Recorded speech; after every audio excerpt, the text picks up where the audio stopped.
Okay, we're going to go into the home stretch here, guys. I'd like to introduce our next speakers. Hold in here, got a couple more hours, but really important stuff. Like to introduce Juan Arias, who's our federally recognized tribal extension programs extension agent for San Carlos, and Chandler Ballinger, who's the farm manager at Nalwoodi Denzhone Community, which is on the San Carlos Indian Tribe Reservation. These are my neighbors, and so it's really great to have them here to talk about what used to be the old UA tree farm, and now it's like this really cool place. So with that, Juan and Chandler. Awesome. Thank you, Chris. So for those of you who didn't get it, I'm Chandler Ballinger. I'm the farm manager at Nalwoodi Denzhone Community, which is Apache for strength and beauty. And then Juan, you can introduce yourself. Hello, everyone. Can you guys hear me? Yes. Oh, Juan Arias, UVA Tribal Extension Program, San Carlos Apache Tribe. Perfect. So I got to figure out where my clicker needs to point here. Yeah, it was working just a second ago. We might just need to use the computer, but this is going to pick it up. Yeah, so it was working.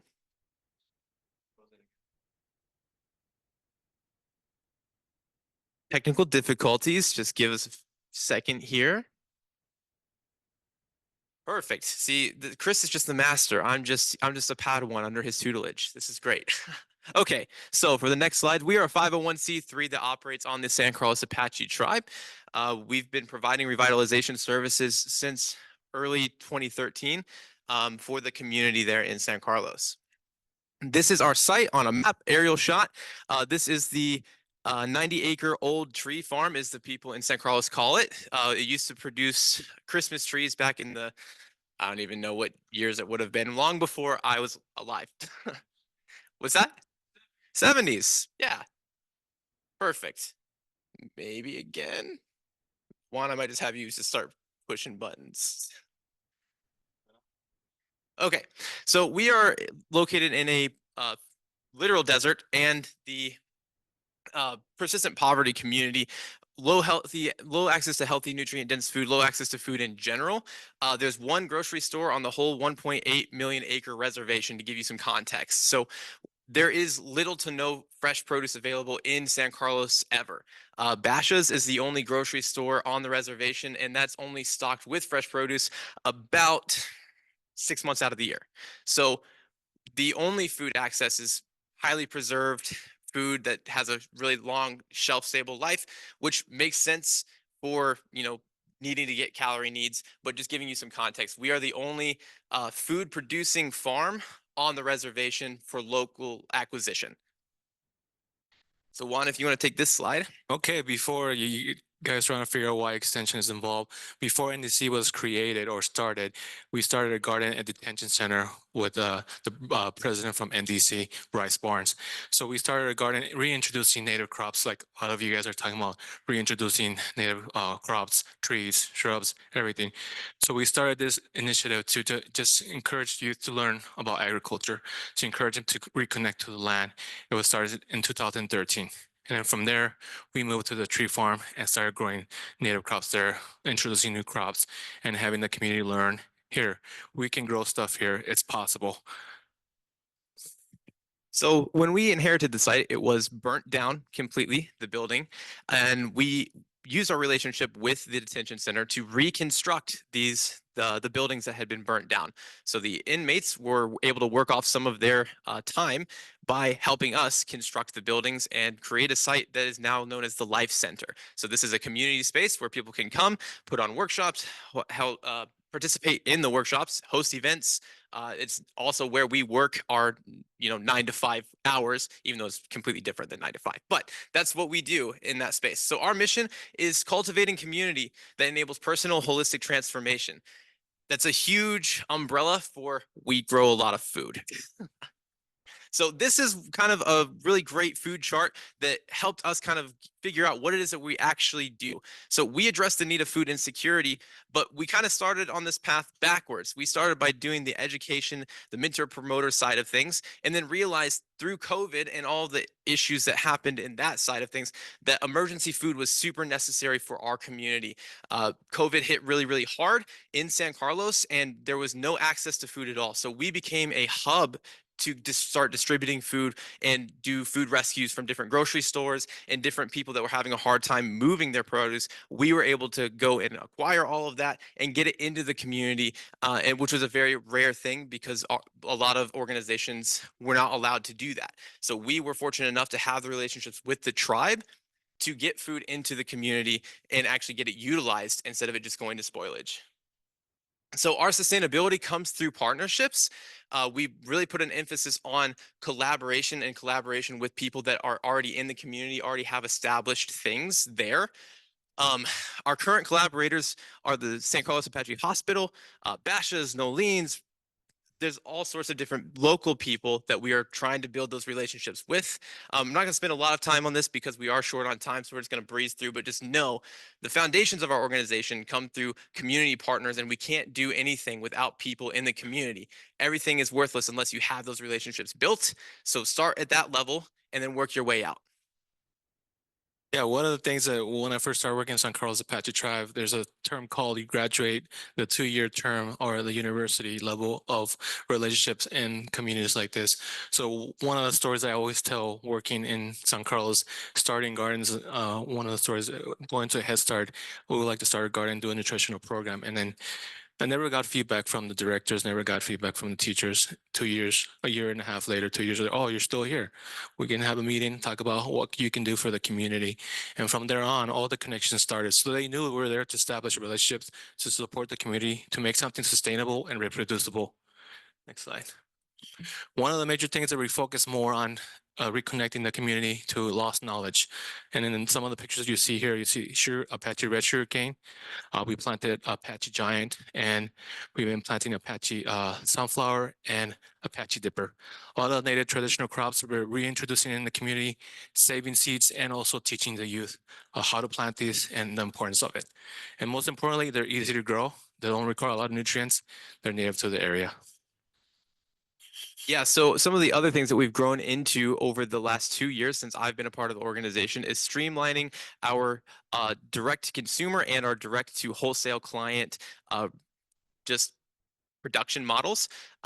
We are trying to use a market garden system in conjunction with native and indigenous culture planting styles. And so we did our first trial run of growing lettuce in the San Carlos Desert, and it worked incredibly well. We used this super innovative tool called a lettuce harvester. The name is not super innovative, but you can see it's just a power drill that connects to a little flail, and it just throws all the lettuce into this little bin, nice and easy. And now we have successfully harvested about 500 pounds of lettuce in these 3 rows. And so we utilize Gene Martin Fortier's course. If you know who that is, it's an amazing, amazing guy. If you don't, look him up. His style of micro farming is incredibly useful in the desert climates as well as anywhere else. But this lettuce was harvested and served within 24 hours. So for those of you who know anything about nutrient degradation, the further away that it is from harvest, the less nutrients there are in the produce. So if we can get it from farm to table in the shortest amount of time possible, the more nutrient dense the food is, the better it is for the community, the better it is for us as people.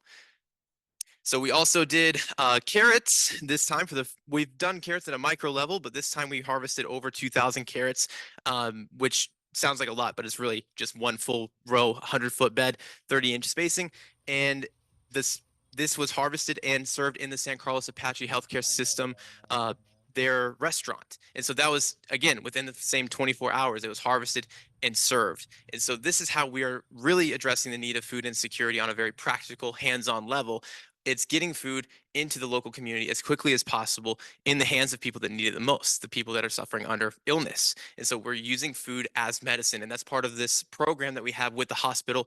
Part of their food budget is required to be spent in local food. Well, that's us. We are the only local food producer on the San Carlos Reservation. And so everything that we're producing is getting purchased and we're starting the local economy in a way that hasn't been seen or done before. Okay, so now we're moving into the next enterprise that we started this year, which is a laying hen operation, fully mobile, fully regenerative in principle. So what we are doing, this is probably 2 weeks when we first got the chickens, and we built this building based off of Joel Salatin in his designs. And Joel Salatin is a regenerative farmer rancher in, I think, the Midwest. I don't remember, maybe Pennsylvania. Virginia, thank you. You guys know these people. This is awesome. You guys are great. So we built this building with full automation, full solar powered everything, and our mobile watering system. It has 200-gallon capacity, which is about 5-day water supply for about 150 to 250 laying hens.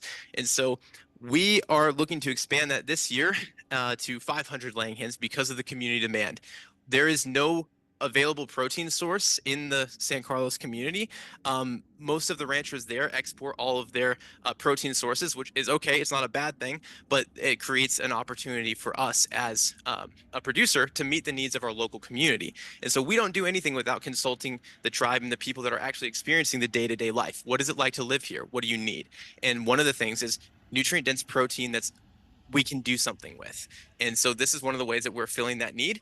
And these chickens are desert acclimated, bred to be desert acclimated and heat tolerant, and also really cold tolerant. So they can handle the extreme cools in the winter and the extreme highs in the summer. And they've been thriving. And so we really have enjoyed this undertaking. This is the 500 chickens that we just got as baby chickens, baby chicks. Super fun, super cute, a lot to manage, but it's super, super awesome. So our we have one intern in the picture to the top, my left, your right, and one of our full-time employees or part-time employees, Elias and Josh. And so they have never done anything with laying hens before, and now they are taking care of 500 of them. So they are loving it, and they get to see the fruits of their labor. They get to go out and gather the eggs and then deliver the eggs to the hospital and to different local direct-to-consumer people that are coming to our store.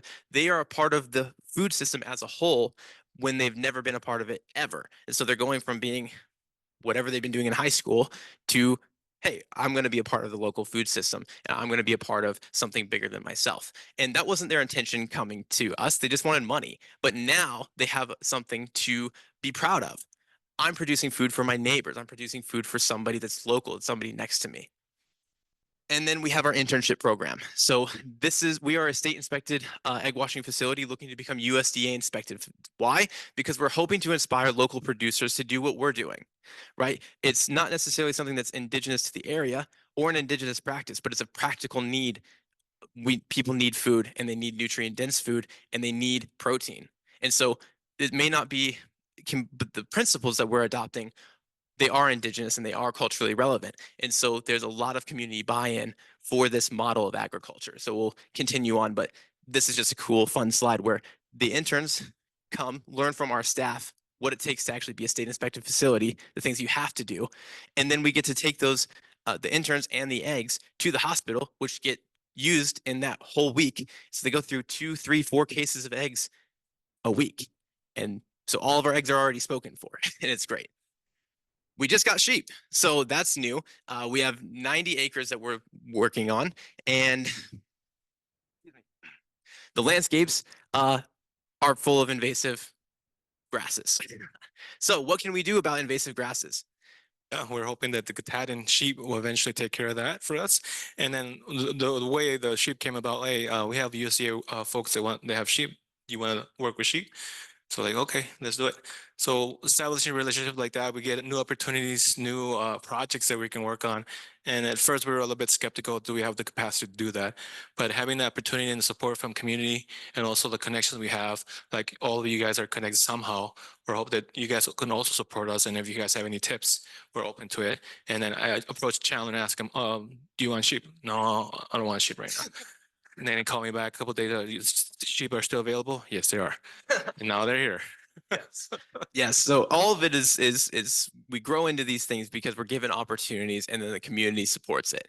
And so nothing that we do is just on our own accord. It is very much so based off of what the tribe wants and what the tribe actually thinks is a good idea for their for their people. And so we as partners and collaborators want to partner with the things that the tribe is already supporting, and then also give opportunities for new innovations in this space that might fit this context, right? So we're constantly experimenting so that other people don't have to.